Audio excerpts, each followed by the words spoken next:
Hello and welcome to another episode of India and Global Bonjour Left. et bienvenue dans un nouvel épisode de India and Global Left. Si vous découvrez l'émission, n'oubliez pas d'appuyer sur le bouton d'abonnement.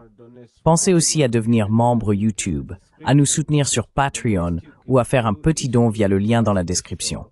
Mais, au minimum, regardez l'émission, aimez, partagez et commentez. Sans plus attendre, permettez-moi d'accueillir notre invité du jour, Scott Horton.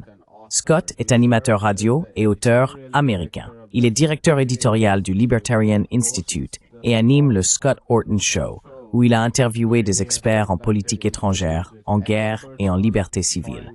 Son livre le plus récent s'intitule Provoked: Comment Washington a déclenché la nouvelle guerre froide avec la Russie et la catastrophe en Ukraine.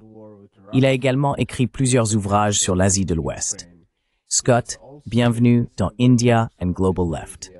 Scott, welcome to India and Global Left. Merci sur d'être ici. I've been reading your work, following you for a very long Je lis vos travaux et je vous suis depuis très longtemps et je suis un grand admirateur de votre travail.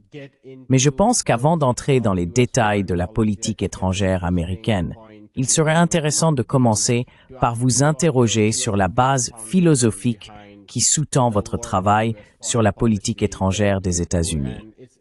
C'est intéressant, peut-être, parce que même si nos conclusions se ressemblent parfois, nos fondements peuvent être très différents.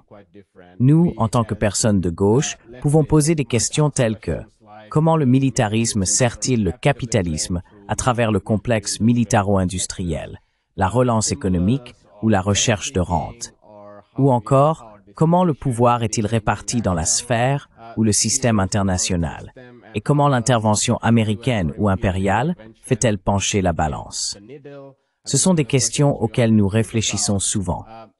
À mon sens, il me semble que votre fondement est une combinaison de l'Amérique d'abord et du principe de non-intervention propre au libertarianisme. Alors, comment percevez-vous les racines philosophiques de votre travail, en particulier de votre engagement anti-guerre? Particularly your anti-war work. Yes. Eh bien, écoutez, même simplement sur le plan économique, comme vous le dites, le complexe militaro-industriel et tout le copinage et la recherche de rente, pour un libertarien, tout cela est à l'opposé du capitalisme. Ce n'est pas une expression du capitalisme. Marx se trompe quand enfin selon nous, il ne devrait jamais être permis que de grandes entreprises puissent détourner l'État et l'utiliser pour socialiser leurs coûts sur la population, tout en privatisant leurs profits, ou même tout court, et encore moins utiliser le gouvernement national pour contraindre des gouvernements étrangers à servir leurs intérêts. Que ce soit en ouvrant des marchés à leurs exportations, ou en permettant à des entreprises américaines d'exploiter une main-d'œuvre moins chère, ou quoi que ce soit d'autre.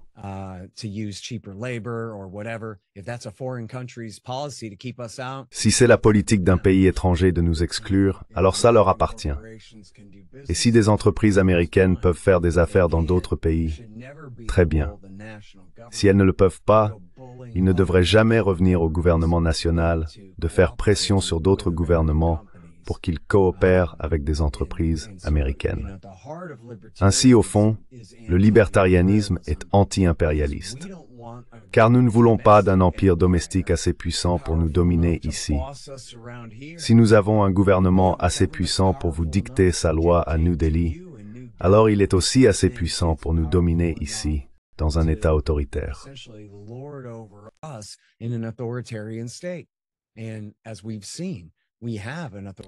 Et comme nous l'avons constaté, nous avons aujourd'hui un État autoritaire essentiellement aux États-Unis, résultat direct de l'adoption de l'Empire américain et de l'État de sécurité nationale après la Seconde Guerre mondiale, ainsi que de la croissance de ce complexe militaro-industriel et de toute la corruption qui l'accompagne. Si vous regardez par exemple le grand économiste libertarien David Stockman, il a écrit un livre intitulé The Great Deformation. Pour lui, il s'agit d'une immense bulle artificielle, créée par le gouvernement autour du militarisme américain.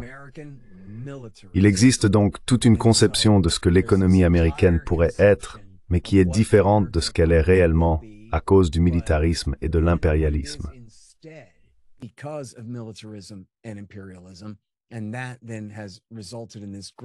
cela a alors abouti à cette grande déformation du pouvoir américain, à la centralisation de l'autorité à Washington, D.C.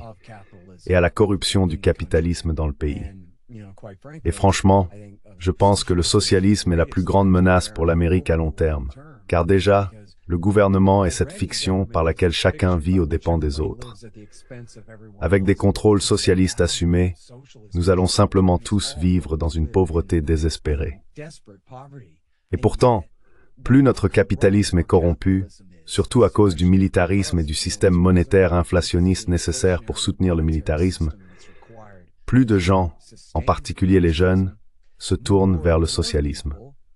Parce que, tout comme tu as introduit la question, voilà le capitalisme, alors je suis l'opposé de ça, mec, si c'est vraiment ça.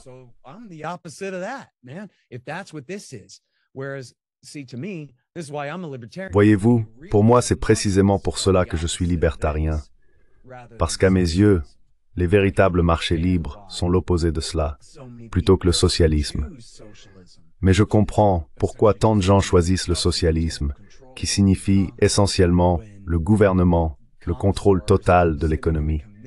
Des commissaires assis dans une salle de comité ont bien moins d'idées de ce que devraient être les prix que des marchés ouverts en fonctionnement.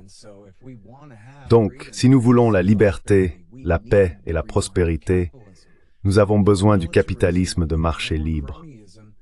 Plus il y a de militarisme et de copinage, moins cela paraît crédible aux yeux des gens, et plus ils se tournent vers de mauvaises solutions.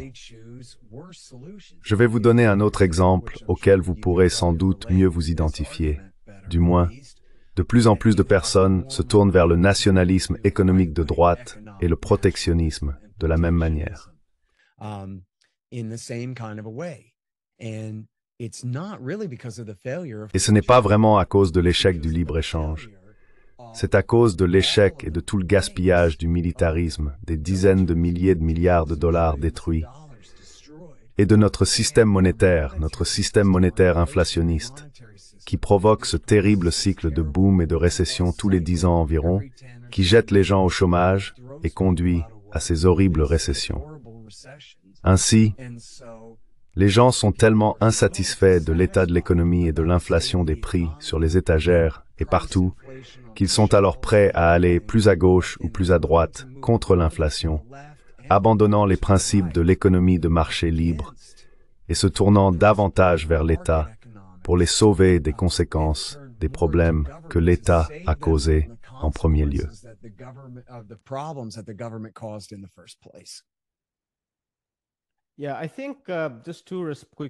Oui, je voudrais juste apporter 2 réponses rapides avant de passer à la question suivante. Je pense que nous sommes d'accord sur notre analyse de la corruption du capitalisme tel qu'il existe. Mais je crois que, à gauche, nous nous appuyons sur l'analyse du capitalisme tel qu'il a existé historiquement. Donc, si vous parlez d'un idéalisme qui n'a jamais existé, ce n'est pas de cela que la gauche parle généralement.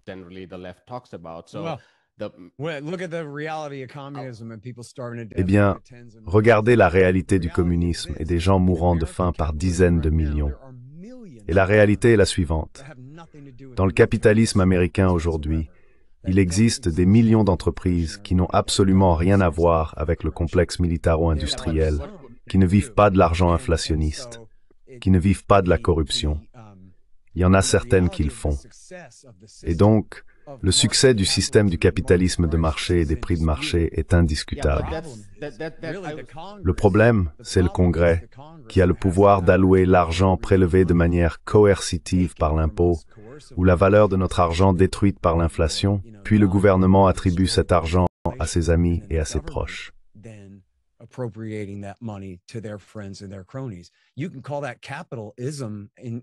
pouvez appeler cela le capitalisme. Et vous auriez raison dans le sens où, si le isme désigne le système du pouvoir d'État, où les plus puissants proches du pouvoir peuvent puiser dans les caisses publiques, alors cela est vrai. Mais si le capitalisme signifie simplement un système de propriété privée et d'échange volontaire, alors ce n'est pas inhérent au capitalisme. C'est inhérent à l'État lui-même, qui détient le monopole de la force coercitive. s'octroie le droit de taxer les gens, le droit d'attribuer cet argent public à ses amis.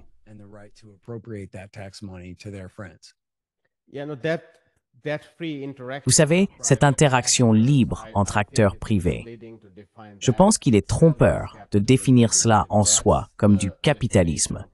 Car si c'est la définition du capitalisme, alors on repousse le capitalisme de plusieurs milliers d'années.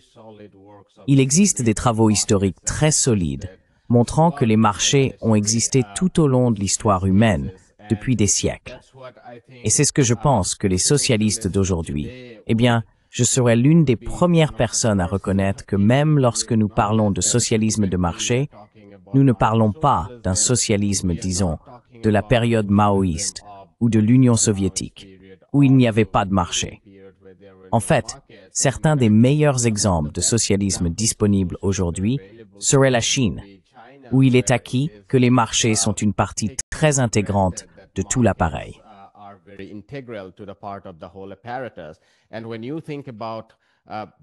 Et quand on pense à la couche supérieure, là où se déroulent toutes les activités prédatrices de pillage et d'opacité, ce que Brodel appelait en fait cette sphère de l'anticapitalisme, cela dépend de la façon dont on l'envisage.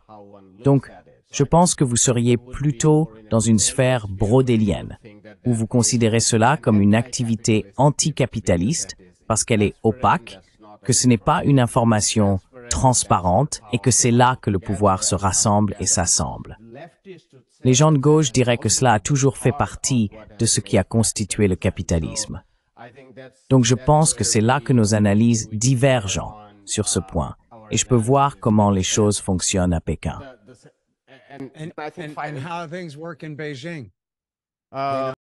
J'ai des personnes bien meilleures que moi dans ce domaine précis. Je veux dire, c'est un État à partie unique. Il dispose d'un système public extrêmement efficace. Donc ces infrastructures ne sont pas délabrées comme dans de nombreuses sociétés occidentales. La facilité d'y faire des affaires est en réalité très bonne, et c'est pour cela que les entreprises s'y précipitent. Je lisais l'autre jour un cas des années 1980. Des entreprises américaines, même avant les années 1990, avant que l'ouverture ne se fasse de manière beaucoup plus spectaculaire, étaient prêtes à céder 50% de leurs bénéfices privés à l'État chinois.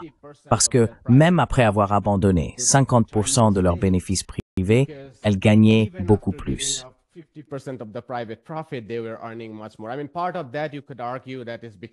Je veux dire, on peut dire qu'une partie de cela s'explique par les salaires plus bas qu'ils percevaient. Mais une autre partie s'explique aussi parce que l'État leur offre. Donc globalement, vous voyez, en termes de technologie, de développement du capital humain, de protection sociale, Pékin s'en sort bien mieux que n'importe quelle ville comparable. Je pense que la comparaison est bien plus favorable si on la fait avec New Delhi. On peut aussi la comparer à Washington. Mais je pense que la différence, c'est que ces deux sociétés se trouvent à des niveaux de développement différents. Donc il y a certaines choses qui sont très différentes. Par exemple, la Chine a encore environ 20% de sa population qui travaille dans l'agriculture, ce qui n'est pas le cas aux États-Unis.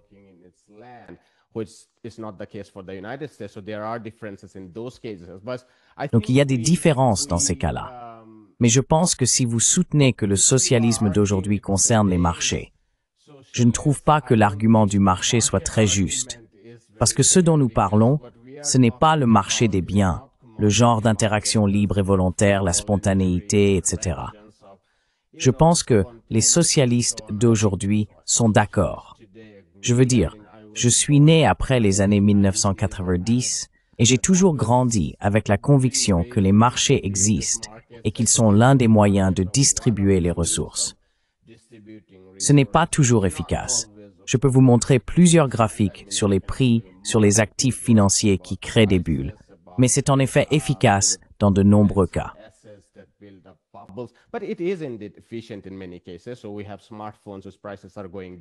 Nous avons donc des smartphones dont les prix ne cessent de baisser, ce qui correspond exactement aux arguments libertariens sur le capitalisme. Mais nous avons aussi d'énormes rentes de monopole parce que la Banque centrale doit les maintenir à flot pour éviter que le capitalisme ne tombe dans la déflation.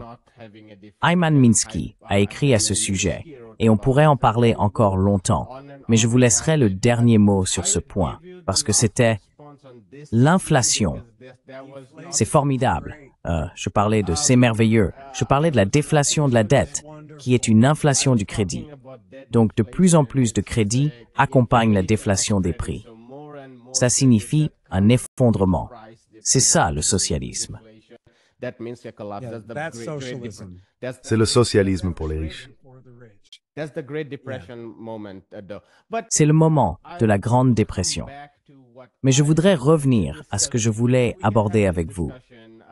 Nous pouvons avoir cette discussion, si vous le souhaitez, ou vous pouvez suggérer des personnes qui seraient prêtes à en discuter avec nous.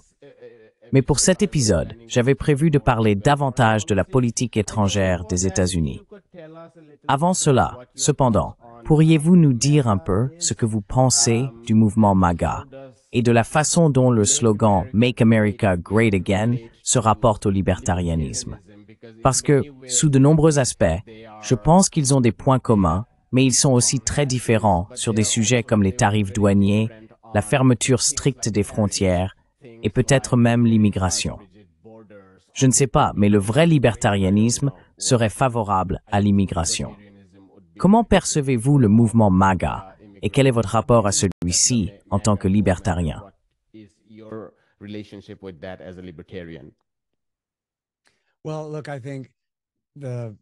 Eh bien, écoutez, je pense que le mouvement MAGA, tout d'abord, représente simplement un rejet total du consensus de l'establishment dans l'ère post-guerre froide. Nous avons essentiellement eu un État à parti unique, les Bush, les Clinton, Biden et McCain, et ces personnes qui partagent fondamentalement la même vision sur toutes ces politiques désastreuses ont vraiment tout détruit. Le problème, bien sûr, c'est que de mon point de vue, ce ne sont pas les marchés libres qui ont échoué. Il y a eu, dans une certaine mesure, comme d'accord, oui, comme nous en avons parlé, la main-d'œuvre est moins chère en Chine. Donc il y a certains incitatifs, et au Mexique aussi, il y a des incitatifs pour que les entreprises américaines quittent les États-Unis, laissent des gens sur le carreau, sans emploi, et partent à l'étranger.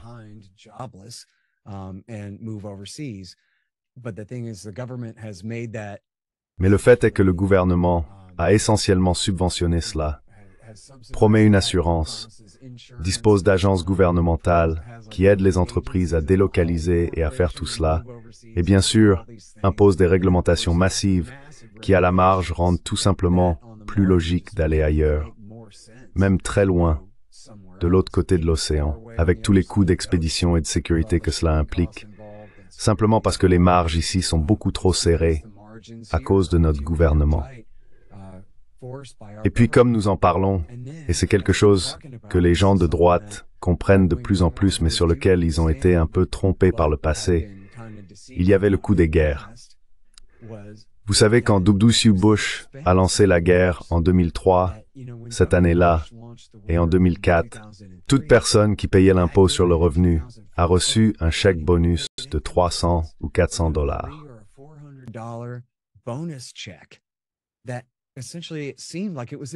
En fait, cela donnait l'impression que c'était un dividende, comme si nous profitions tous financièrement de la guerre en Irak. Alors qu'en réalité, non. Nous prenions 10 000 milliards de dollars pour les jeter à la mer, n'est-ce pas? Nous les détruisions complètement. Et pourtant, les gens avaient l'impression que c'est pour nous. On entend dire que la guerre est bonne pour l'économie. C'est pour ça qu'il faudrait la faire tout le temps. La guerre est bonne pour l'économie. Notre niveau de vie en dépend. Rien de tout cela n'est vrai, n'est-ce pas? Tout cela s'est fait à nos dépens, au sein de l'Empire américain. Tout sort et rien ne revient. Oui, ils ont volé quelques lingots d'or à Saddam, mais on parle de dizaines de milliards de dollars. Ce n'est rien. Le coût se chiffre en milliers de milliards de dollars au détriment du peuple américain.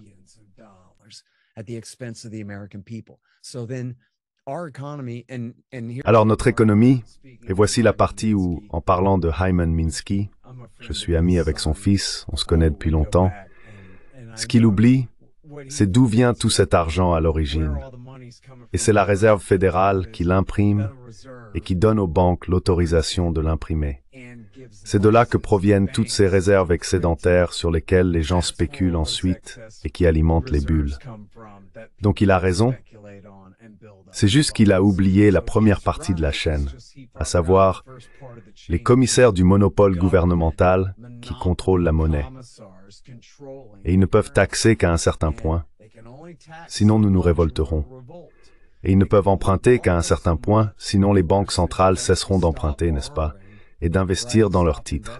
Alors ils impriment le reste.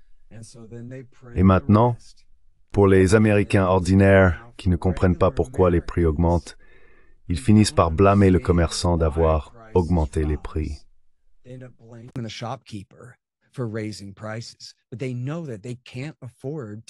Mais ils savent qu'ils n'ont pas les moyens de nourrir leur famille. Ils savent que le prix des courses a doublé.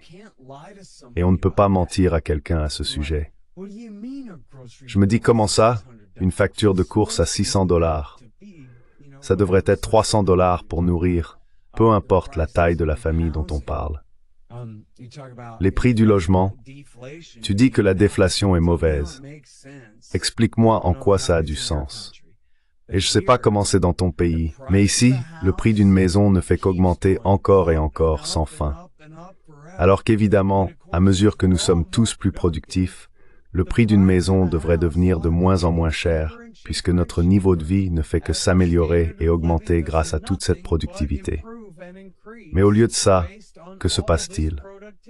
Le gouvernement continue d'imprimer de l'argent, dévaluant la monnaie.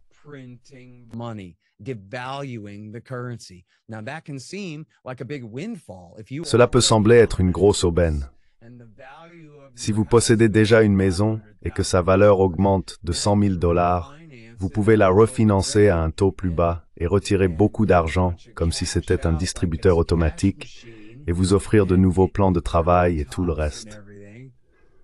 Comme Barack Obama pourrait le dire, ce n'est pas vous qui avez construit cela. C'est essentiellement une forme d'aide sociale pour ceux qui ont déjà réussi, en augmentant artificiellement le prix de leur maison. Pendant ce temps, les personnes pauvres et les jeunes ne peuvent pas accéder à la propriété. Ils ne peuvent pas en acheter une. Et bien souvent, ils n'arrivent même pas à payer le loyer. Et sous Biden, les loyers ont augmenté.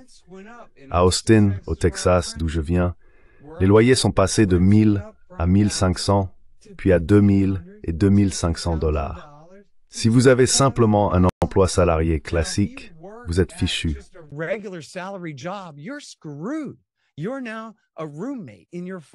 Vous vous retrouvez colocataire à plus de 40 ans, obligé de retourner vivre chez vos parents, à dormir sous un pont, à consommer de la drogue pour rester éveillé toute la nuit afin d'éviter de vous faire agresser ou voler, et des vies sont détruites. Et tout cela à cause de la politique monétaire inflationniste nécessaire pour maintenir l'empire. Ensuite, les gens se radicalisent, allant de plus en plus à gauche ou à droite. Ils se disent, si c'est ça le capitalisme, si c'est ça le capitalisme libertarien de marché libre, alors je dois être socialiste. Ou bien, si c'est ça le capitalisme libertarien de marché libre, alors je dois être nationaliste économique. Et je veux que Donald Trump augmente les droits de douane, force ses entreprises à revenir de Chine, à revenir du Mexique, et redonne un emploi à mon cousin, sauve ma vieille ville. Et tout ce qu'ils imaginent pouvoir obtenir grâce à l'intervention de l'État. Mais bien sûr, les droits de douane ne sont rien d'autre que des taxes massives imposées au peuple américain.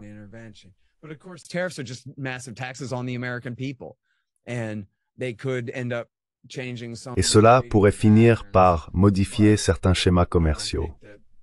Mais je ne pense pas qu'aucun économiste sérieux ne prévoit vraiment que cela va entraîner un retour massif de l'industrie manufacturière aux États-Unis ou des emplois industriels. Peut-être que l'industrie manufacturière reviendra ici, mais alors ce seront de toute façon des robots qui feront la majeure partie du travail, simplement parce que les temps changent. Donc, je pense que tout cela est vraiment absurde. Vous voyez l'Amérique imposer des droits de douane à des pays sur des biens que nous ne produisons pas, n'est-ce pas? Et ce genre de choses, c'est tout simplement une mauvaise économie.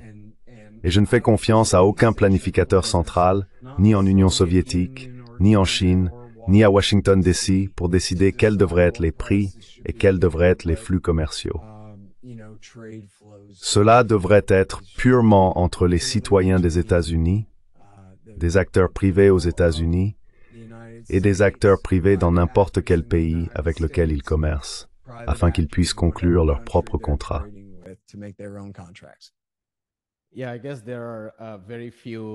Oui, je suppose qu'il y a très peu de planificateurs centraux qui fixent les prix de nos jours, sauf peut-être dans certains pays du Sud global où il s'agit de produits ou de fournitures essentielles.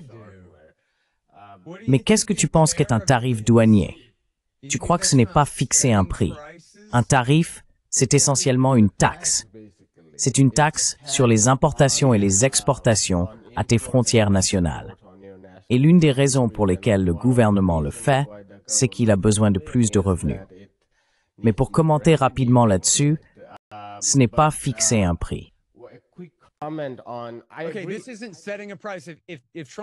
Si Trump dit « J'impose un tarif douanier de 500% sur les voitures électriques chinoises », ce n'est pas fixer un prix et placer ce prix au-dessus de celui des voitures électriques américaines pour les protéger.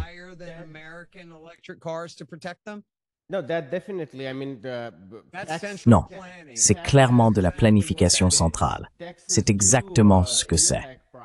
Les tarifs douaniers ont un impact sur les prix, mais le prix est la somme des tarifs et d'autres facteurs de production, y compris le travail. Merci beaucoup pour la clarification. Oui, quelle est la marge? Mais un petit commentaire sur la question de l'argent, je pense que tu te trompes. L'argent a deux composantes. L'une est la monnaie fiduciaire, celle que les banques centrales impriment. Mais pour chaque unité de monnaie fiduciaire produite, il y a des centaines d'unités de monnaie privée qui sont générées. Tu sais ce qui s'est passé dans les années 1990? Je l'ai déjà dit, ils donnent aussi des licences aux banques privées pour imprimer de l'argent. Donc, ce sont ces entreprises privées qui ont massivement injecté de l'argent, lequel est allé dans... Enfin, je veux dire, cela commence initialement avec le marché des pensions, mais finalement, cet argent s'est retrouvé sur le marché immobilier. La raison pour laquelle l'inflation des prix des actifs a été si forte dans les années 1990, c'est qu'à partir de 1994, avec la création de l'Interstate Banking and Branching Act, les banques ont pu devenir plus grandes et donc elles pouvaient créer plus d'argent. Ensuite, en 1999, l'abrogation du Glass-Steagall Act a permis aux banques commerciales, aux banques d'investissement et aux compagnies d'assurance de se regrouper, et elles ont pu inventer toutes sortes d'instruments financiers pour gagner encore plus d'argent. Enfin, en 2000, le marché des produits dérivés a été laissé sans régulation, ce qui a permis de générer encore plus d'argent. Donc en fait, en quoi ça contredit ce que j'ai dit?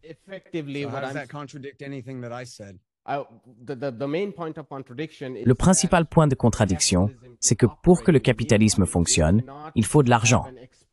On ne peut pas avoir une économie en expansion avec une masse monétaire constante, ou pire encore, en diminution. Donc, pour que l'économie se développe, ce qui est l'objectif principal du capitalisme, sinon il s'effondre sous le poids de la dépression et de la déflation, elle doit sans cesse continuer à croître.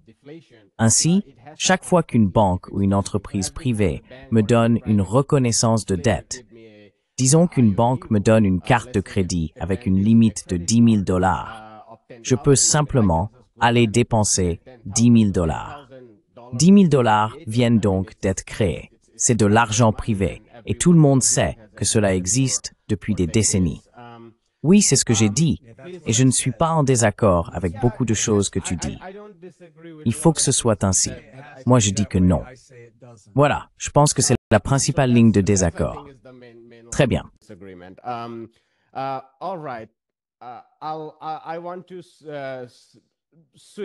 Je voudrais passer à la politique étrangère, ce que je pensais être le sujet de notre discussion pour le reste du temps.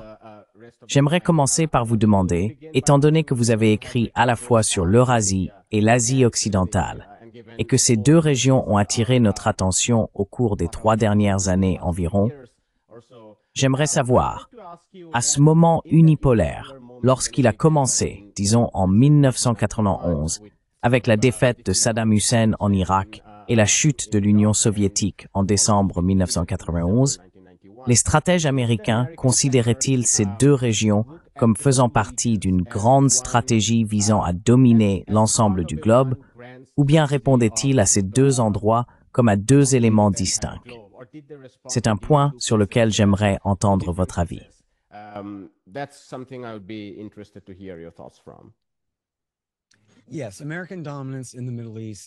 Oui, la domination américaine au Moyen-Orient a toujours été principalement fondée sur la poursuite de la guerre froide avec la Russie et la Chine.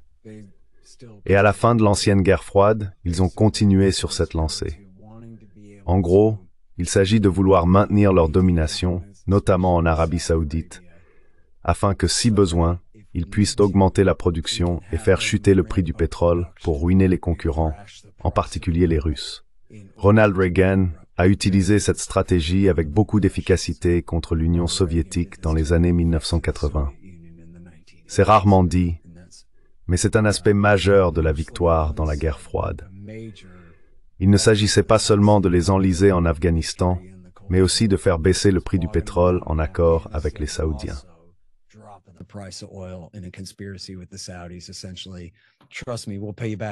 En gros, faites-moi confiance, nous vous rembourserons plus tard, ou nous vous récompenserons d'une manière ou d'une autre avec des avions ou autre chose.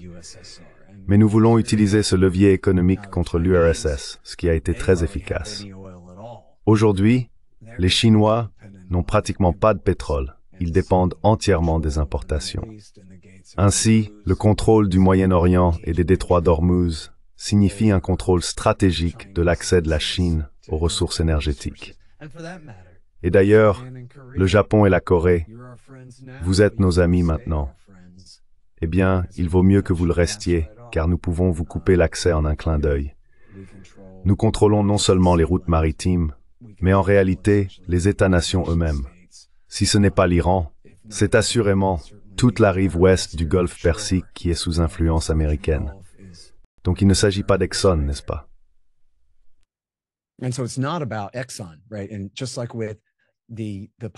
Et tout comme lors des guerres des pipelines contre la Russie dans le bassin de la Caspienne, les compagnies pétrolières disaient « Hey, construisons un pipeline à travers l'Iran ». Et c'est le Pentagone qui a répondu « Non, non, non, nous passerons de l'Azerbaïdjan à travers la Géorgie et la Turquie jusqu'à la Méditerranée, pas par l'Iran ». Et c'était, eh bien, d'abord les Israéliens, puis le Pentagone qui ont dit « Non, cette stratégie vise à nuire aux Russes ». Il ne s'agit pas de faire gagner de l'argent à Houston, et ils acceptent de suivre. Mais ensuite, quand ils disent « Écoutez, si vous voulez que nous construisions un pipeline 300 km plus long, il va falloir nous payer 10 milliards de dollars de plus pour le faire. » Donc c'était vraiment une politique menée par Washington, D.C., plutôt que ce que l'on pourrait croire.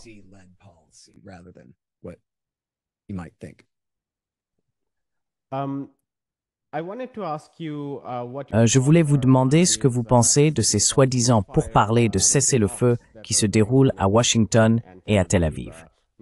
Netanyahou est en ville, et vous avez sûrement vu cette vidéo où Trump a été interrogé sur la question de l'État palestinien. Il a répondu qu'il s'en remettrait à Netanyahou, disant « Je m'en remettrai à Netanyahou, la meilleure personne pour parler de l'État palestinien. » Et il parle d'un cessez-le-feu et du retour des otages avec le Hamas, sans aborder, vous savez, la question de l'État palestinien et le retrait de l'armée israélienne, en particulier de Rafah, mais aussi d'autres parties de Gaza, ainsi que des zones de colonies en Cisjordanie, ce qui ne fait pas partie de cette négociation, mais j'ajoute ce point. Donc, ils ne discutent pas des questions de fond. Que pensez-vous de ces pourparlers de cessez-le-feu? Pensez-vous qu'ils mèneront quelque part?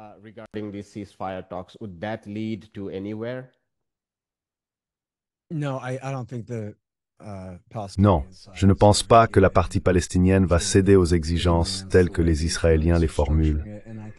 Et je pense que les Israéliens essayent probablement vraiment de faire une offre que les Palestiniens ne peuvent tout simplement pas accepter afin de pouvoir poursuivre la guerre.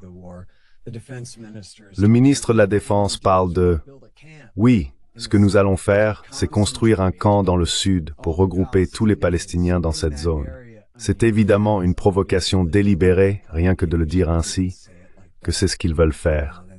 Et donc, le Hamas a déclaré qu'il ne signerait rien en dehors d'un cessez-le-feu total, c'est-à-dire une fin du conflit, plutôt qu'une quelconque mesure temporaire pour l'instant.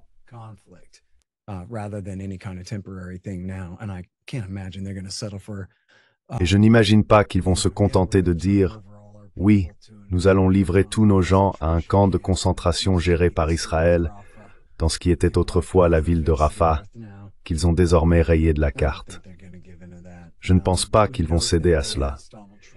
Et je noterai qu'ils ont aussi demandé à Donald Trump « Eh bien, la guerre avec l'Iran est-elle terminée ?» Et il répond « Eh bien, il faudrait aussi poser la question au Premier ministre. » Il est complètement soudoyé, acheté et payé par l'argent de Myriam Adelson, et il est prêt, comme nous l'avons vu lors de son premier mandat, il est prêt à reconnaître la saisie du plateau du Golan par Israël, à déplacer l'ambassade à Jérusalem, ce qui exclut l'idée que la moitié de la ville puisse jamais être la capitale de l'État palestinien, et il la reconnaît comme la ville entière, comme la capitale israélienne, unifiée et éternelle, comme ils le prétendent.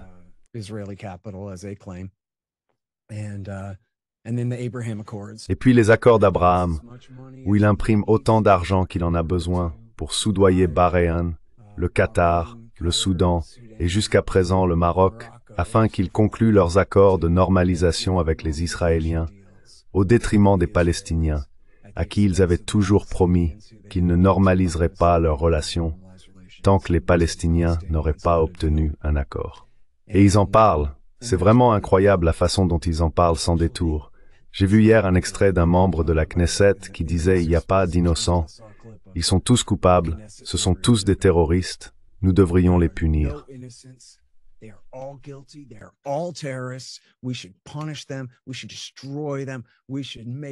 Nous devrions les détruire. Nous devrions les faire souffrir, puis les encourager à émigrer volontairement. Vraiment? Oui, je suppose que c'est aussi comme ça qu'Hitler appelait ça. L'émigration volontaire. Monte dans le wagon ou je te tire une balle dans la tête. Tu vois, c'est volontaire. Il s'est avancé et il est monté dans ce train. Tu sais, c'est la mentalité des sionistes israéliens en ce moment, du parti Likoud, et je suppose du consensus politique en Israël. En fait, ils ont fait un sondage récemment où une écrasante majorité d'Israéliens ont dit qu'ils étaient tout à fait d'accord pour tuer chaque homme, femme et enfant.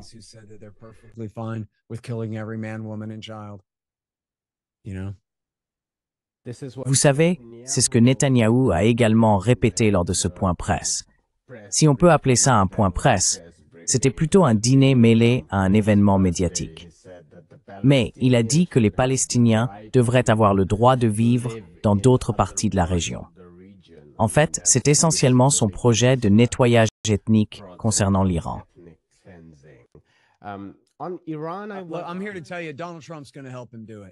Je suis ici pour vous dire que Donald Trump va l'aider à le faire. Et je ne serai pas surpris que lorsqu'ils auront fini de bombarder massivement, vous savez, Ramallah et l'Iran et Hébron et Jénine, et si besoin Bethléem, afin de chasser les Palestiniens de la Cisjordanie, ils s'en fichent complètement, et Donald Trump lui donnera carte blanche. Il faudra l'obliger à arrêter, il faudra obliger Netanyahou à arrêter. Sinon, il va laisser Netanyahou agir en toute liberté et faire tout ce qu'il veut.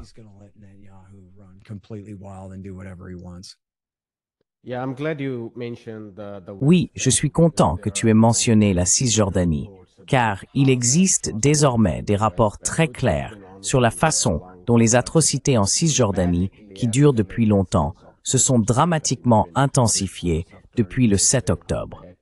Je veux dire, rapport après rapport, souligne à quel point l'attitude de l'armée israélienne, qui, pour de nombreux Palestiniens rétrospectivement, leur semblait bien plus bienveillante avant le 7 octobre.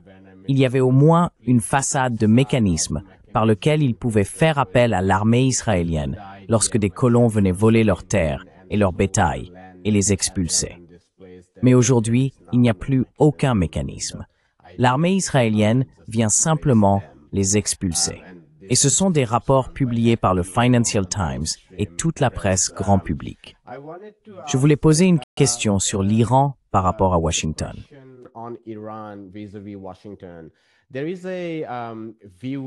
Il existe une opinion au sein de ce qu'on appelle parfois la faction dure en Iran, ou parfois aussi la vision du CGRI, selon laquelle les Américains sont de mèche dans tout cela.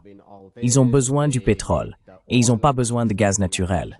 Ou, vous savez, ils ne seraient jamais nos alliés. Ils ne voudraient jamais la paix dans la région. Et il n'y a pas de paix avec les Américains. Donc nous devons rester forts.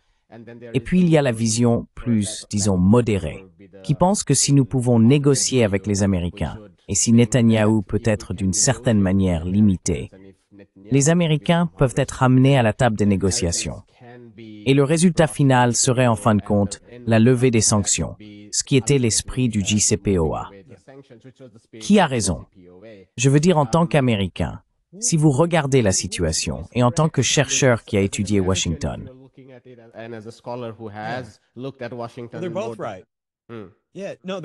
Ils ont tous les deux raison. Oui, non. Ils ont tous les deux raison. Nous ne pourrons jamais avoir la paix à cause d'Israël. Si seulement Israël pouvait être contenu, alors oui, tout irait bien. Nous aurions pu normaliser nos relations avec l'Iran il y a longtemps. En 1969, pendant la Révolution, le conseiller à la sécurité nationale était le célèbre stratège démocrate en politique étrangère Zbigniew Brzezinski. Et il s'est retrouvé complètement discrédité, la crise des otages, l'échec de l'opération de sauvetage et tout le reste. Mais en 1993, quand Clinton est arrivé au pouvoir, Brzezinski a dit « Oui, nous pouvons normaliser nos relations avec l'Iran. Vous savez ce qu'on devrait faire? Construire un oléoduc à travers l'Iran, commencer à gagner de l'argent et créer un intérêt commun là-bas. »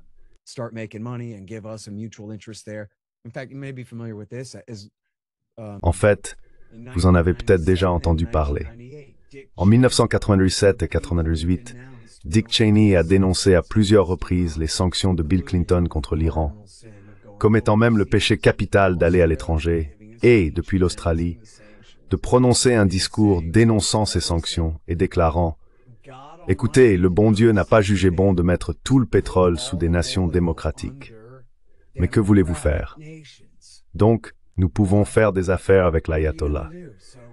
Ce sont des gens raisonnables là-bas. Et puis bien sûr, comme nous en parlons une fois qu'il est vice-président, il peut socialiser tous ses coûts et le corps des marines lui est offert gratuitement pour faire ce qu'il veut.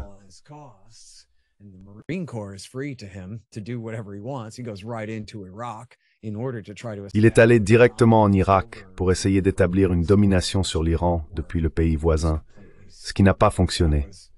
C'était complètement stupide, mais il était libre d'essayer. À l'époque où il dirigeait Halliburton et devait lever des fonds auprès des investisseurs, il n'aurait jamais pu faire une telle chose. Il disait qu'on devrait faire des affaires avec ces gens-là et leur serrer la main. Regardez ce qui s'est passé lors de la guerre récente. L'Amérique a bombardé Bushehr, Natanz et Ispahan. Et l'ayatollah a riposté en tirant 14 missiles, puis il a appelé à l'avance pour dire « Écoutez, je vais vous tirer 14 de mes missiles les plus lents. »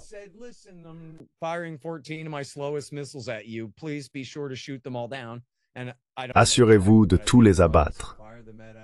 Et je ne sais pas exactement, mais je pense qu'il a probablement dû les tirer sur une partie vide de la base, comme il l'avait fait en 2020 après que Trump ait tué Soleimani.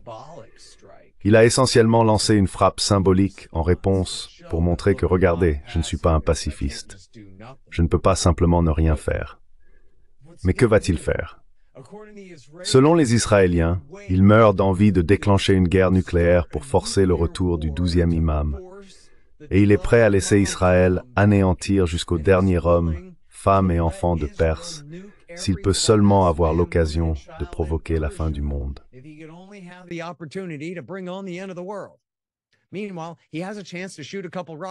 Pendant ce temps, il a l'occasion de tirer quelques roquettes sur une base américaine, et il fait le strict minimum politiquement pour s'en sortir et rester au pouvoir, essentiellement parce qu'il ne veut rien avoir à faire avec un conflit contre les États-Unis d'Amérique, qu'il perdrait, malgré tout, ce charabia religieux. Et donc oui, si ce n'était pas pour les Israéliens. Vous savez, Yitzhak Rabin a renversé la politique de la périphérie et a décidé de diaboliser les Iraniens en 1993. Eh bien, si le prochain dirigeant israélien voulait simplement changer la stratégie israélienne en disant « Eh bien, nous voulons redevenir amis avec les Perses », alors l'Amérique pourrait redevenir amie avec les Perses. Toute cette inimitié commence et finit à Tel Aviv.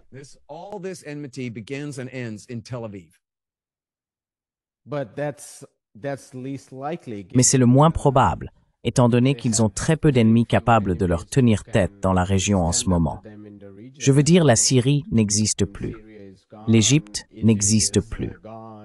Et avec les accords d'Abraham, même s'ils ne progressent pas officiellement maintenant, à ce moment précis où il y a un génocide en Palestine, les dirigeants arabes disent en gros oui aux accords d'Abraham. L'une des raisons, parmi tant d'autres, pour lesquelles le Hamas a mené l'attaque, il y en a beaucoup, mais l'une des raisons a aussi été évoquée. Apparemment, c'était pour saboter les accords d'Abraham que l'administration Trump poussait à l'époque l'administration américaine.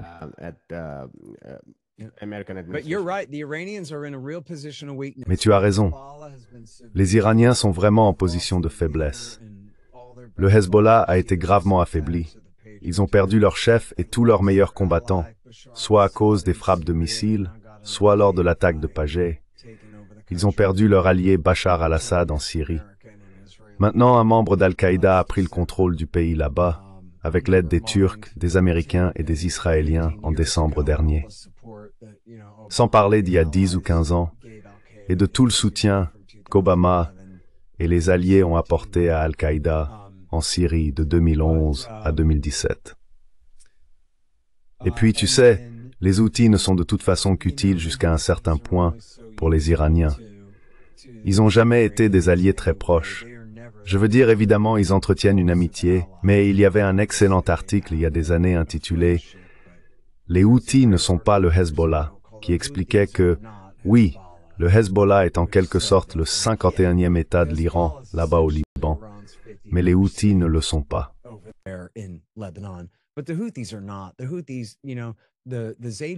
Les Houthis, vous savez, les chiites zaïdites, ont dirigé le Yémen pendant des siècles. Vous voyez ce que je veux dire? Leur pouvoir ne dépend pas de la Perse, ça n'a jamais été le cas. Et ce sont des zaïdites, pas des duodécimains, donc c'est une toute autre branche de l'islam chiite. Et vous savez, ils sont beaucoup plus proches des sunnites. Ils prient avec eux, partagent les mosquées, et ont simplement leur propre histoire profonde dans ce pays, ainsi que leur propre légitimité au pouvoir. Ils ont essentiellement pris le pouvoir en alliance avec l'ancien dictateur que l'Amérique avait trahi et évincé, qui a décidé de partir furieux, Abdullah, et a conclu une alliance avec ses anciens rivaux, les Houthis, pour reprendre le pays en 2015. Il a essayé de les trahir, mais ils l'ont eu avant, en 2017. Mais ils sont au pouvoir depuis. Ils tirent quelques roquettes et tout ça, mais ils sont pas vraiment de bons supplétifs. Et le Hezbollah représentait vraiment la profondeur stratégique de l'Iran dans la région, et je ne sais pas comment on peut le quantifier, mais il est clair qu'ils ont perdu de l'influence et par exemple n'étaient absolument pas en position d'aider Assad en décembre. Donc oui, les Iraniens sont vraiment sur la défensive. Je dois dire que je n'entends pas vraiment les gens parler beaucoup de ce sujet, même si je suis peut-être en retard dans mes lectures. Mais il reste vraiment à voir quelle sera la réaction finale de l'Iran à l'attaque aérienne. Je ne sais pas. Je ne connais toujours pas l'étendue exacte, et je ne sais pas si quelqu'un connaît vraiment l'étendue exacte des dégâts à Fordo et Natanz. Mais il est clair qu'ils savent fabriquer des tubes en aluminium, les transformer en centrifugeuses et faire tourner du gaz d'hexafluorure d'uranium. S'ils peuvent reconstruire une installation de conversion, celle que nous avons détruite, leur installation de conversion à Ispahan. Mais s'ils peuvent creuser une série de tunnels plus profonds, sous une montagne plus haute et recommencer. Il y a eu au moins un rapport dans lequel ils affirmaient « Nous avons déjà commencé à Threers, une nouvelle installation nucléaire secrète que vous ne pourrez pas atteindre cette fois. »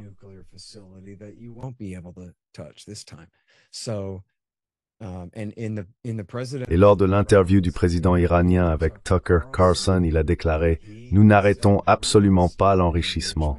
Nous n'arrêtons pas notre programme nucléaire. Nous continuons. » J'oublie, je suis désolé, je ne veux pas exagérer.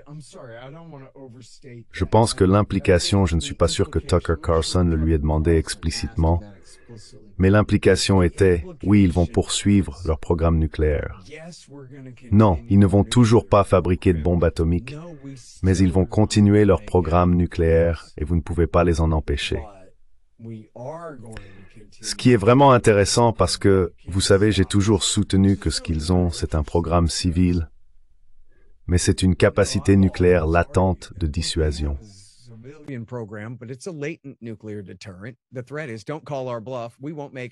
La menace est la suivante. Ne mettez pas notre détermination à l'épreuve. Nous ne fabriquerons pas de bombes atomiques. Mais si vous nous bombardez, alors là peut-être que nous le ferons. Donc ne le faites pas. D'accord? Et maintenant, leur président a explicitement renoncé à toute ambition nucléaire. Bon, cela aurait très bien pu être un sacré mensonge. Et ils ont peut-être lancé un programme secret, vous savez, 3 jours avant cela. Je n'en sais rien. Mais il a au moins affirmé que leur politique n'a pas changé. Eh bien, si c'est le cas, alors oublions la question de savoir s'ils cherchent réellement à se doter de l'arme nucléaire. S'ils continuent simplement leur programme nucléaire civil habituel, Donald Trump a déjà prouvé qu'il est prêt à considérer cela comme un programme d'armes nucléaires et qu'il est prêt à les bombarder de nouveau.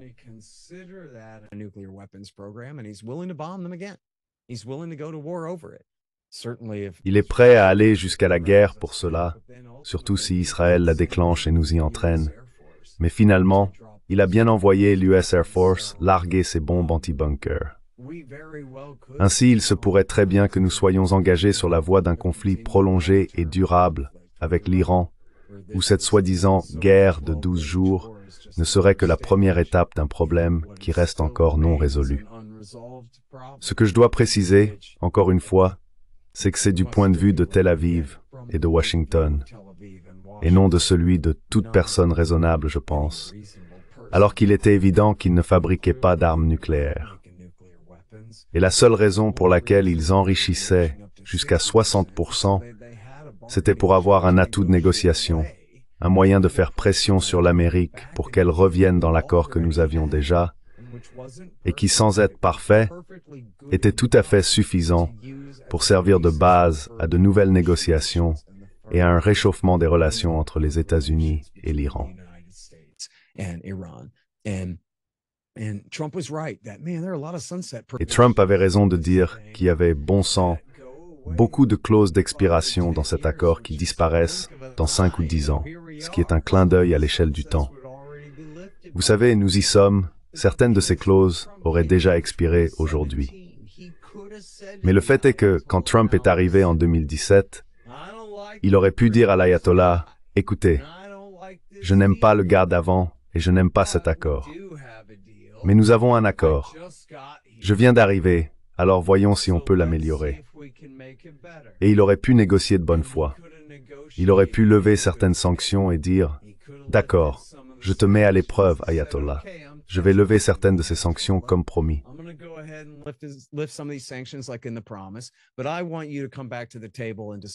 Mais je veux que tu reviennes à la table des négociations et que tu discutes de certaines de ces clauses d'expiration à 5 ou 10 ans.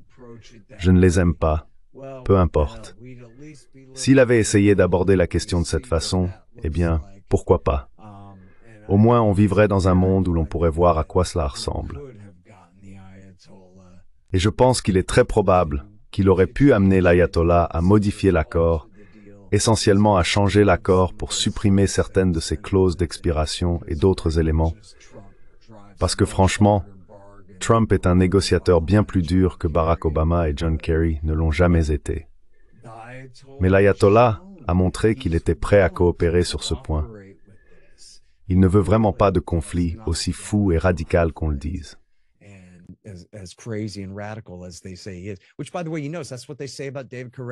D'ailleurs, vous savez, c'est ce qu'on dit de David Koresh, c'est ce qu'on dit de Saddam Hussein, c'est ce qu'on dit de Muammar Kadhafi et de Bachar el-Assad.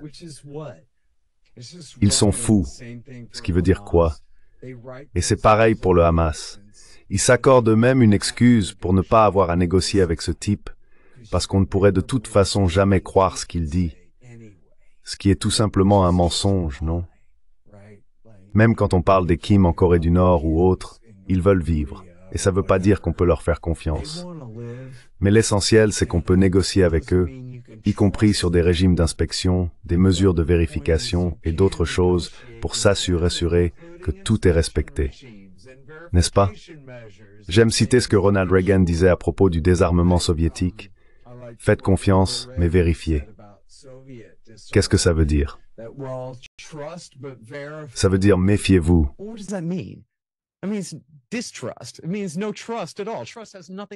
Cela signifie aucune confiance du tout. La confiance n'a rien à voir là-dedans, à part être poli, non? Et faire semblant, oh je te fais confiance, mais j'envoie mes gars voir ce que tu fais, n'est-ce pas? C'est ça, la partie vérification.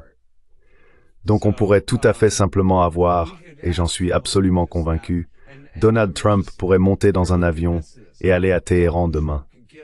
Il pourrait aller à Moscou, à Pékin, à Pyongyang et être Trump le Grand. Nous n'avons pas besoin d'avoir un conflit.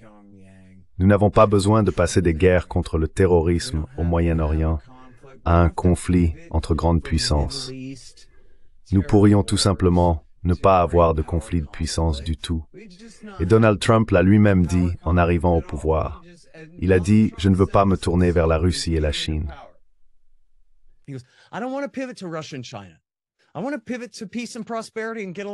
Je veux me tourner vers la paix et la prospérité et m'entendre avec tout le monde.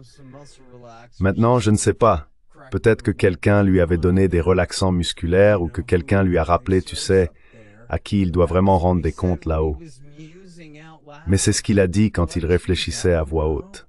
Genre, mince, je ne sais pas. Et regardez, imaginez que vous êtes le président des États-Unis pendant une minute. Vous avez en quelque sorte tout à offrir et rien à perdre, non? L'empire mondial le plus puissant, assis sur un énorme stock d'armes H, une immense marine, 2 vastes océans et 2 voisins faibles et amicaux. Et là, je ne sais pas, mec, pourquoi es-tu de si mauvaise humeur?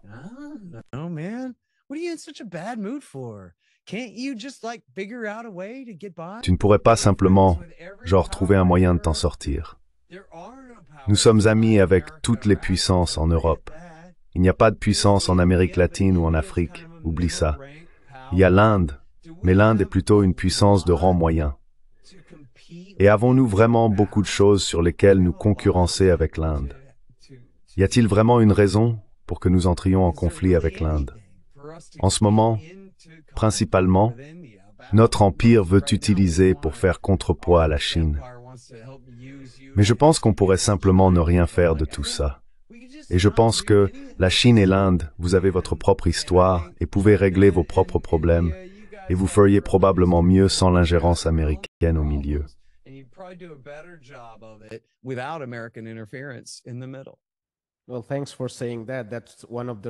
Eh bien, merci de l'avoir dit.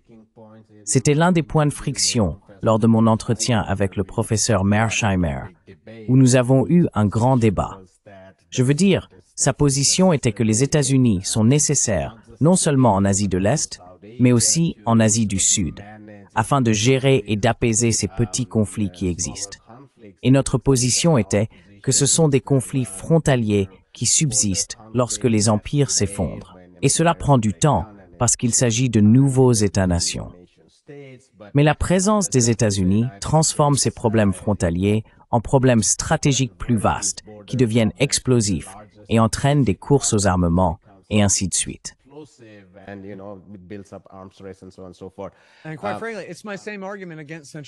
Et franchement, c'est le même argument que j'utilise contre la planification centrale.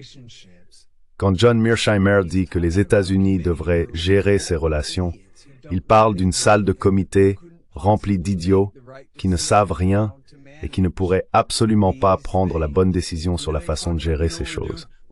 Vous savez ce qu'on fait? On construit une immense base de sous-marins nucléaires en Australie. On veut y stationner un tas de sous-marins nucléaires. On s'attend à ce que la base soit prête d'ici la fin des années 2050.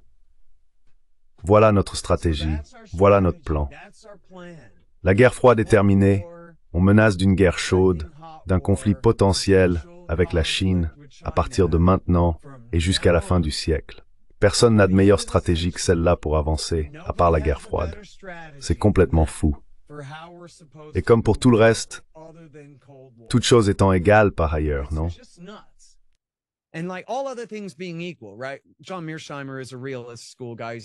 John Mearsheimer appartient à l'école réaliste. Ce n'est pas un libertarien. Toute chose égale par ailleurs, on pourrait dire, d'accord, très bien. Pourquoi ne pas disposer d'une certaine capacité navale dans le Pacifique à titre de précaution pendant que nous essayons de négocier un grand traité afin de pouvoir simplement nous entendre et éviter de nous battre? Pourquoi ne pas parvenir à une compréhension mutuelle avec la puissance montante qu'est la Chine et reconnaître dans une certaine mesure, une mesure négociable, leur sphère d'influence dans la région et essayer d'empêcher qu'un conflit n'éclate dès le départ? Il me semble que s'allier contre la Chine et multiplier les protocoles d'accord ainsi que les bases militaires en Corée, au Japon et en Australie, et je ne pense pas que nous ayons de bases en Inde, mais nous travaillons de plus en plus sur l'interopérabilité et utilisons l'Inde comme auxiliaire de la puissance navale américaine et du reste dans la région, n'aide pas vraiment.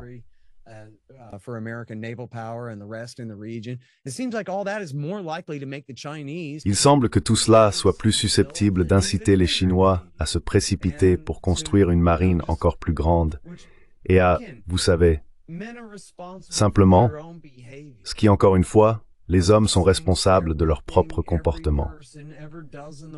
Je ne dis pas que tout ce que chaque personne fait dans le monde est uniquement une réaction aux États-Unis. Et pourtant, je dis que vraiment, beaucoup de choses que les gens font sont des réactions directes aux États-Unis. En fait, il arrive souvent qu'il s'agisse de réactions directes à des choses que nous ne devrions clairement pas faire en premier lieu, qui sont manifestement risquées et qui sont même imaginées par des hommes qui ne seront plus au pouvoir dans 3 ans et qui s'en moquent, au lieu de penser à la santé à long terme de nos relations, en particulier avec les grandes puissances.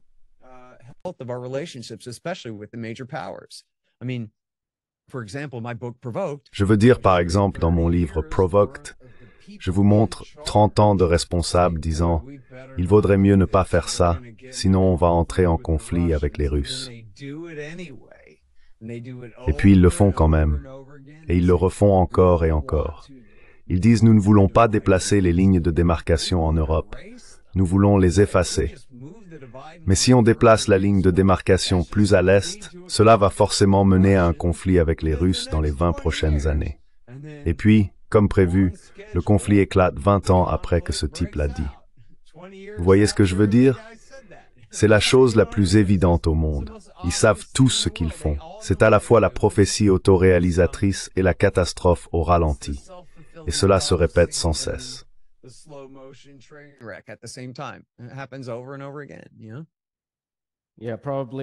Oui, probablement ce que Noam Chomsky a un jour appelé le principe de la mafia dans les relations internationales. Je veux dire, l'une des raisons pour lesquelles les négociations ne fonctionnent pas, c'est parce que les superpuissances n'y croient pas. Elles préfèrent le principe de la mafia. Et bien sûr, elles ne font pas confiance aux autres, parce qu'elles-mêmes ne sont pas dignes de confiance. Je veux dire, si quelqu'un lit votre livre, Provoked, il saurait que s'il y a bien des gens à qui il ne faut pas faire confiance, ce sont les planificateurs et les élites américaines. Et ils le savent, puisqu'ils en font partie. Je veux respecter votre temps, mais si je pouvais conclure en vous posant une question sur l'Ukraine et la Russie, nous avons un peu trop traîné dans les premiers échanges. Oui, je pense que la question que j'aimerais vous poser à ce stade sur l'Ukraine et la Russie est la suivante. Étant donné qu'il s'agit principalement d'un conflit autour de l'OTAN, que signifient ces 3 années?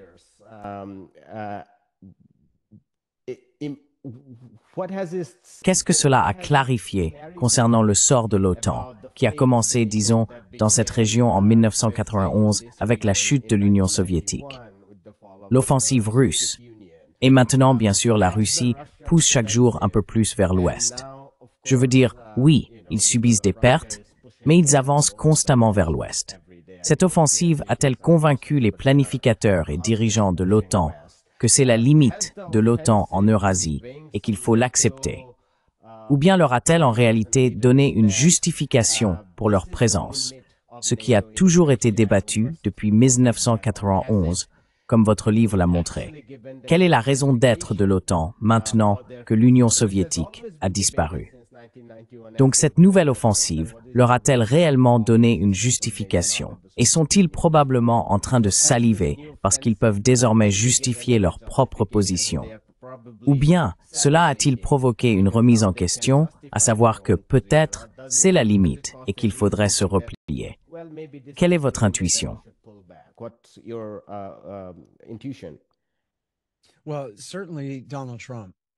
Eh bien, Donald Trump a clairement dit que c'était la limite et a montré sa volonté de signer cela. En fait, je pense que ce n'est pas vrai. Je retire ce que je viens de dire. Je crois qu'il a déclaré dans sa proposition d'accord de paix qu'il signerait le fait que l'Ukraine n'entrera jamais dans l'OTAN. C'est donc un changement majeur. Depuis 1999, la politique américaine a toujours été celle de la porte ouverte, ce qui ne signifie pas que nous sommes pressés de faire entrer l'Ukraine dans l'OTAN. Cela veut dire que personne d'autre ne peut nous dire que nous ne pouvons pas le faire. Trump dit non, je reconnais que la Russie peut nous dire que nous ne pouvons pas. C'est une limite à ne pas franchir et je ne la franchirai pas. Et il a érigé cela en politique officielle. Quant au reste de Washington, ils n'attendent qu'une chose, que Donald Trump parte pour pouvoir essayer de remettre les choses comme elles étaient avant. Donc, dans l'ensemble, l'ambiance à Washington a-t-elle changé avec les perspectives électorales de Donald Trump et ce changement de doctrine?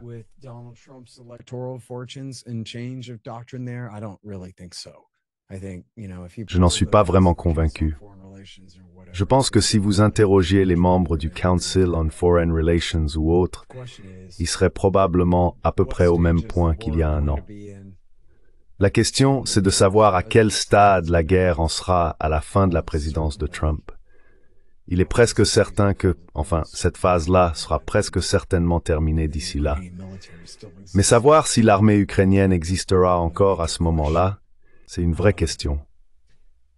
Mais, vous savez, malheureusement, Trump n'est tout simplement pas en position de faire la paix ici. Et je pense que la guerre pourrait encore durer assez longtemps, parce que, bien sûr, même si l'armée ukrainienne s'effondre, il pourrait encore mener une insurrection depuis les Carpates, et il y a des marais en Volhynie et des forêts, vous savez, à l'ouest de Kiev, où une insurrection pourrait s'organiser à partir de là.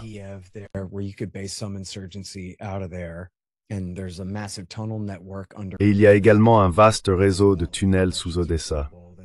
Si les Russes sont assez audacieux pour tenter de prendre la ville d'Odessa, ce qui, encore une fois, en partant du principe qu'ils finiront par briser l'armée ukrainienne et auront alors le champ libre, ils pourraient tout de même faire face à une véritable insurrection pendant longtemps. Et l'Amérique, ainsi que les puissances occidentales, pourraient continuer à la soutenir. Et je pense qu'elles le feront, probablement.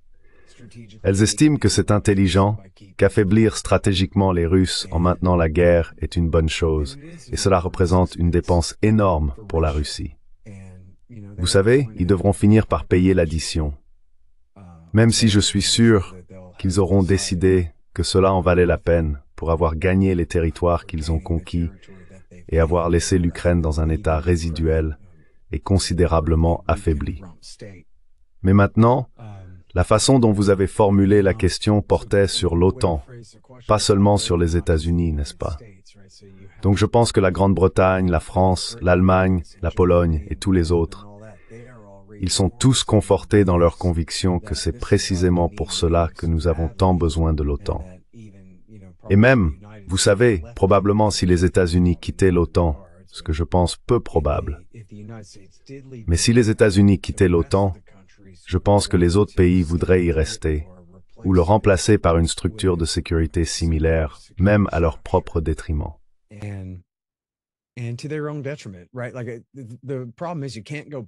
Le problème, c'est qu'on ne peut pas revenir en arrière. Il y avait tellement d'alternatives à cette politique. Mais maintenant, comment réparer cela? Et les Russes vont se retrouver plus proches de l'OTAN qu'ils ne l'étaient auparavant, alors que l'Amérique n'intégrait pas vraiment l'Ukraine à l'OTAN, juste en quelque sorte, avec l'interopérabilité, en faisant d'eux une sorte de membre de facto de l'OTAN. Mais maintenant, vous savez, la Russie s'est engagée sur une pente glissante. Une fois qu'ils ont envahi, ils ont pratiquement expulsé tous ceux qui soutenaient la Russie du pays.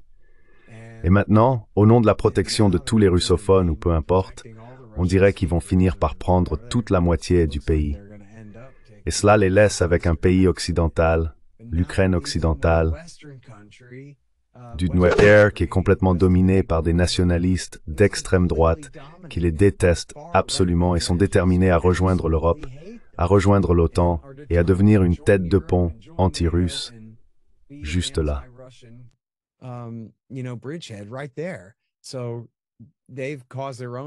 Ils ont donc créé leur propre série de problèmes là-bas. Alors que font-ils maintenant? Continuer? Et quoi? Simplement expulser tous les nationalistes ukrainiens hors du pays, jusqu'en Moldavie et en Pologne. Je veux dire, ils se sont eux-mêmes mis dans cette impasse en quelque sorte. Et maintenant, ils vont devoir, vous savez, ils gagnaient des élections autrefois. Du moins, les candidats qu'ils soutenaient gagnaient des élections. C'est pour ça que l'Amérique a dû tricher et renverser le régime là-bas 2 fois en 10 ans, non? Mais maintenant, cela ne sera plus jamais vrai. Donc, ils se sont en quelque sorte engagés sur une voie, je pense, qui les mènera à conquérir tout le pays, ce qu'ils pourront ou non réussir à faire.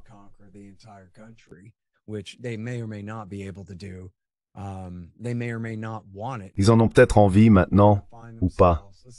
Mais je pense qu'ils vont se retrouver, disons dans 3 ou 4 ans, à continuer de lutter contre une insurrection basée à l'Ouest, et ils vont décider d'y mettre fin, et de continuer, n'est-ce pas? Donc je suis vraiment pessimiste concernant la guerre en Ukraine. Je tiens Washington pour responsable de son déclenchement. Je ne vois aucune bonne solution pour y mettre fin aujourd'hui. Et je pense que, vous savez, nous n'avons aucune véritable menace à brandir.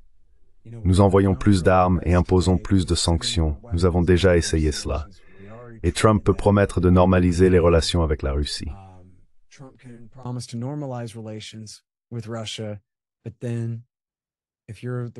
Mais alors, si vous êtes à la tête de la Russie, pouvez-vous vraiment faire confiance, alors qu'il est évident que l'ensemble de l'establishment politique américain les déteste absolument, déteste toute personne liée à Poutine, à son parti ou à son gouvernement, de quelque manière que ce soit.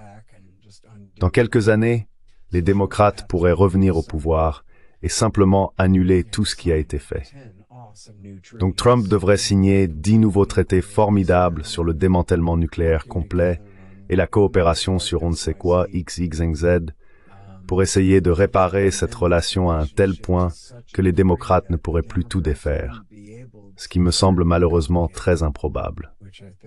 Donc je pense que les Ukrainiens sont fichus.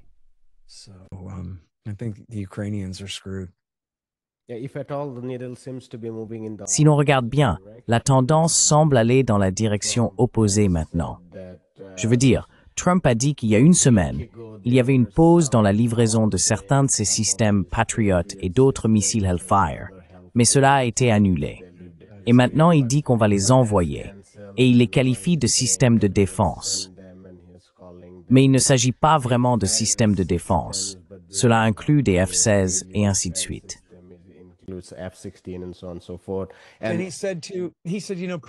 Et il a dit, vous savez, Poutine parle très bien, mais c'est que des conneries, et je pense qu'il a raison. Poutine dit, oh Donald Trump, tu es si grand, beau et réussi. Oui, je vais te donner un cessez-le-feu. Puis il ne le fait pas. Je vais faire ceci, je vais faire cela.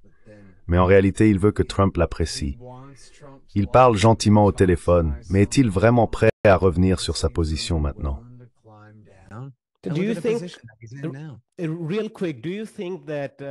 Très rapidement, Penses-tu que Poutine, en ce moment, pousse vraiment de plus en plus parce qu'il pense pouvoir étendre ce qu'ils appellent une zone tampon? Ou bien crois-tu que c'est Washington qui ne comprend pas quelque chose que Poutine demande, ce qui oblige Poutine à continuer de pousser?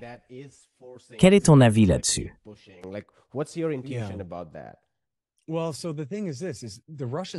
Eh bien, voilà la situation. Les Russes affirment avoir annexé l'ensemble de ces 4 oblasts, ces provinces de l'Est, mais ils ne contrôlent que Louhansk. Ils contrôlent, vous savez, je sais pas, les 3/4 de Donetsk. Ils ne contrôlent qu'environ la moitié de Zaporizhia et de Kherson. Et la moitié de Kherson se trouve de l'autre côté du fleuve, ou un tiers important ou quelque chose comme ça, se trouve de l'autre côté du fleuve là-bas.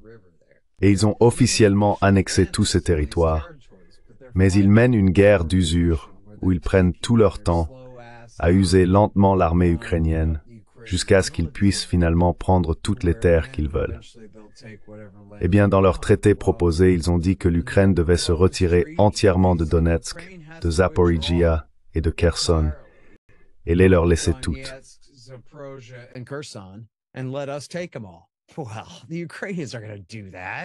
Eh bien, les Ukrainiens ne vont pas faire ça, reculer et abandonner un territoire sur lequel ils tiennent encore. Ils ne le feront pas. Et les Russes le savent, mais ils n'en sont pas encore là, n'est-ce pas? Et puis j'espère me tromper sur toutes mes histoires de pentes glissantes ici, mais je pense qu'une fois qu'ils y seront, ils vont regarder vers Kharkiv, puis vers Dnipropetrovsk, ou peu importe, l'oblast entre le fleuve et le Donbass. Ils vont regarder Odessa, puis la Transnistrie, qui se trouve du côté moldave de la frontière. Le côté moldave du fleuve, c'est cette bande de terre contrôlée par la Russie à la frontière entre l'Ukraine et la Moldavie.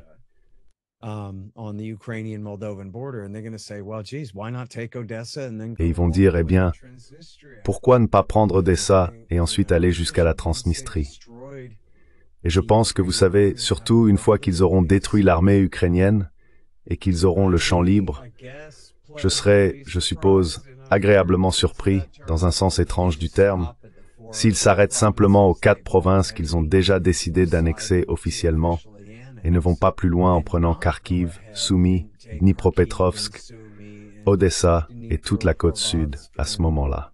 Et je sais pertinemment qu'il y a des gens dans la politique et les médias russes qui insistent bruyamment là-dessus encore aujourd'hui. Nous sommes allés aussi loin. Nous n'allons pas nous arrêter maintenant. C'est notre ville. Catherine la Grande a fondé Odessa. Enfin, peu importe.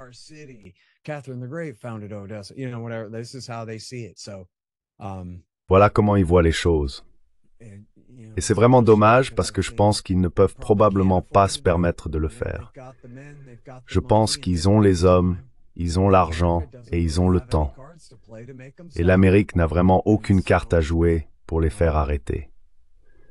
Donc oui, je pense que c'est une véritable catastrophe pour l'Ukraine. Je ne sais même pas ce qui restera de l'Ukraine une fois que tout cela sera terminé, en termes de population et de tout le reste. Des millions de personnes ont fui le pays, des centaines de milliers de personnes, plusieurs centaines de milliers, ont été tuées ou blessées, et puis il y a la faillite totale. Vous savez, tout cet effort de guerre est financé par l'Occident. Une fois que cela sera épuisé, ils feront face à un effondrement total et à la défaite.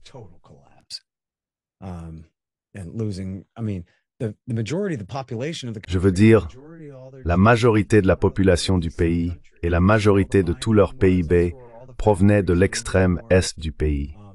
C'est là que se trouvaient toutes les mines, c'est là que se trouvaient toutes les usines et tout le reste.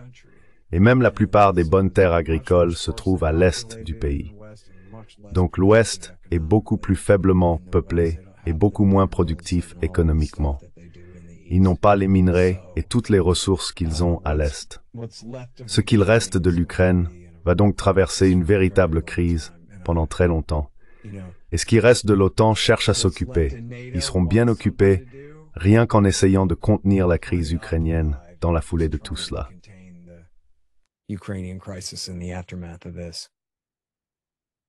À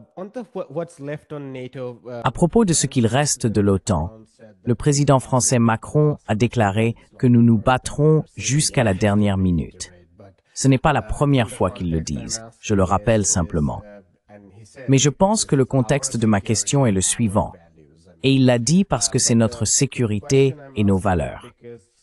Mais la question que je pose vient du fait qu'il y a une incertitude sur le sort de l'OTAN. Et lors du récent sommet de l'OTAN, Donald Trump a demandé aux pays européens de consacrer 5% de leur PIB, ce sur quoi 32 pays se sont mis d'accord. Bien sûr, certains commentateurs disent qu'ils ne pourront pas s'engager à consacrer 5% de leur PIB, étant donné que leurs économies sont sous perfusion. Mais il existe de véritables économies excédentaires au sein de l'Union européenne, l'Allemagne par exemple et d'autres, qui pourraient certainement augmenter leur contribution si elles le souhaitent. Elles disposent d'une grande marge de manœuvre budgétaire. Ensuite, si l'Europe prend une part plus importante au sein de l'OTAN, alors les Ukrainiens sont encore plus perdants, car il n'y aura pas de paix, puisque ce sont les Européens qui sont bien plus déterminés à maintenir ce conflit en vie.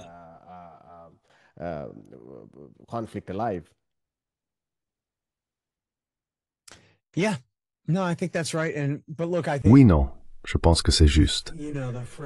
Mais écoutez, je pense que, vous savez, les Français, les Britanniques et les Allemands aiment vraiment jouer les durs quand ils savent qu'ils ont besoin du soutien de l'Amérique. Ils savent qu'ils n'ont pas la logistique nécessaire pour approvisionner. Si l'Amérique se retirait, sans même parler de troupes françaises sur le terrain, ils n'auraient même pas la capacité de fournir à l'armée ukrainienne ce dont elle a besoin pour se battre. Il faut les États-Unis, non seulement pour l'équipement lui-même, mais aussi pour la logistique, la main-d'œuvre et tout le reste. L'Europe ne peut pas mener cette guerre pour l'Ukraine. Et on voit à quel point Macron est un sacré menteur quand il n'est même pas prêt à envoyer la Légion étrangère là-bas. Encore moins l'armée régulière, parce qu'il sait que cela mènerait à une guerre nucléaire. Oh, je suis prêt à me battre jusqu'au dernier Ukrainien. Quel courage! Vous savez, je pense que les gens commencent vraiment à voir clair là-dedans. Et je crains vraiment les conséquences de tout cela.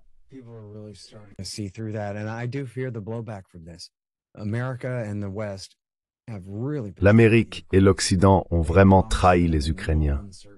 Ils leur ont promis, sans la moindre ambiguïté, à maintes reprises, quoi qu'il en coûte, aussi longtemps qu'il le faudra, pour vous aider à gagner cette guerre.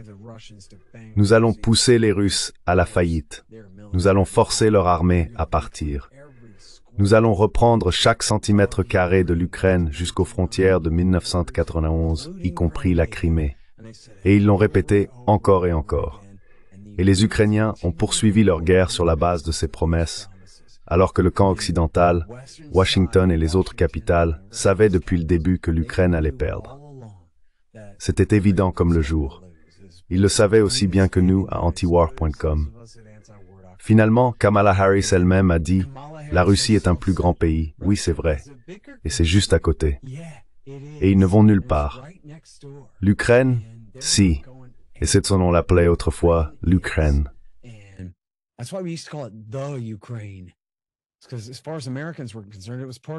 Parce que pour les Américains, c'était de toute façon une partie de la Russie. La plupart des Américains ne savaient même pas que c'était autre chose qu'une région russe. Ah, tu dis qu'ils ont déclaré leur indépendance en 91. Personne en Amérique ne l'a remarqué. Quelle différence ça fait pour nous? Tu vois ce que je veux dire? Si tu nous avais dit que c'était de l'autre côté de l'Oural, on aurait dit « D'accord ». J'essaie de me souvenir, sur mon plateau de risque, l'Ukraine était cette immense zone frontalière à l'ouest de la Russie. Quand je jouais à Risk enfant, je me souviens que, quand j'ai vu la vraie Ukraine sur une carte, je me suis dit, c'est quoi ce truc?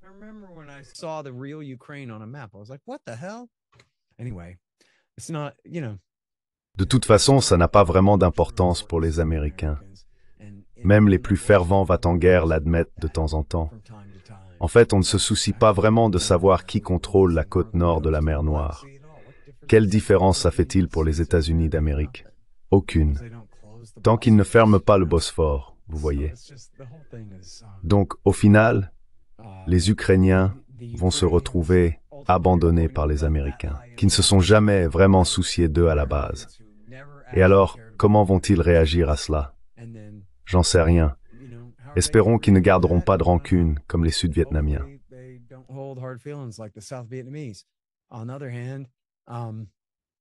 D'un autre côté, je pense qu'ils pourraient le faire, car beaucoup d'entre eux sont des nazis admirateurs d'Hitler, du moins certains de leurs dirigeants. Je ne sais pas, probablement que la plupart de ces nazis admirateurs d'Hitler sont déjà morts, mais ils ont tout de même des dirigeants comme Andriy Bilecki, qui est actuellement à la tête de la 3e division d'infanterie séparée. Ai-je dit Dmitri Yurash? Désolé, je voulais dire Andriy Bilecki du bataillon Azov. Vous voyez, des gens comme lui. Je ne sais pas où se trouve Yurash en ce moment, mais je pense que ce genre de personne va finir par occuper des postes de haut niveau dans la nouvelle Ukraine.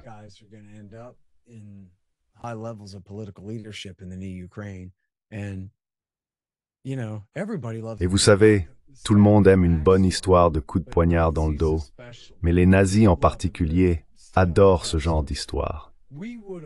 Nous aurions gagné si nous n'avions pas été trahis par ceux qui nous ont trahis. Et vous savez, ça peut être un récit vraiment puissant pour les décennies à venir, sur ce qui aurait pu être si seulement les Américains n'avaient pas fait tout un tas de promesses avant de nous laisser tomber. Et nous allons devoir gérer les répercussions de cela. J'espère que la répercussion positive serait que d'autres peuples dans le monde ne croiraient tout simplement plus en nous. Vous savez, vous allez encore faire tout un tas de grandes promesses sur tout ce que vous allez faire pour nous, hein, et tous les dangers dont vous allez nous protéger, hein. Ouais, eh bien on a vu ce qui s'est passé en Ukraine, mon vieux. Et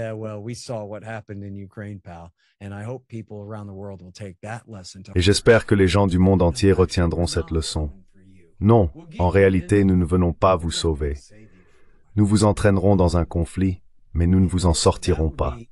Ainsi, le côté positif de la sombre trahison américaine serait que de plus en plus de pays dans le reste du monde, bon sang, j'espère que les Polonais et les Lituaniens font attention, les Hongrois et les Bulgares, les Taïwanais aussi. Oui, les Taïwanais. Vous croyez vraiment qu'Oncle Sam va vous protéger? Vous ferez mieux d'autres solutions.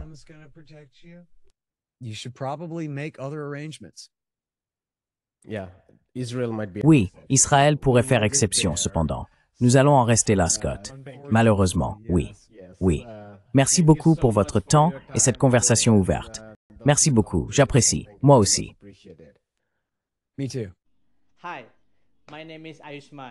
Bonjour, je m'appelle Ayushman. Avec Jyotishman, nous avons lancé cette plateforme. Depuis 2 ans, nous essayons de créer du contenu pour les forces de gauche et progressistes. Jusqu'à présent, nous avons interviewé des économistes, des historiens, des commentateurs politiques et des militants. Si vous avez apprécié notre contenu jusqu'à présent et souhaitez que nous construisions une archive pour la gauche, j'ai 2 demandes à vous faire. Merci d'envisager de faire un don à cette cause. Le lien se trouve dans la description ci-dessous. Si vous ne pouvez pas le faire, ne soyez pas triste. Vous pouvez toujours aimer nos vidéos et les partager avec vos camarades. Enfin, n'oubliez pas d'appuyer sur le bouton d'abonnement. Finally, don't forget to hit the subscribe button.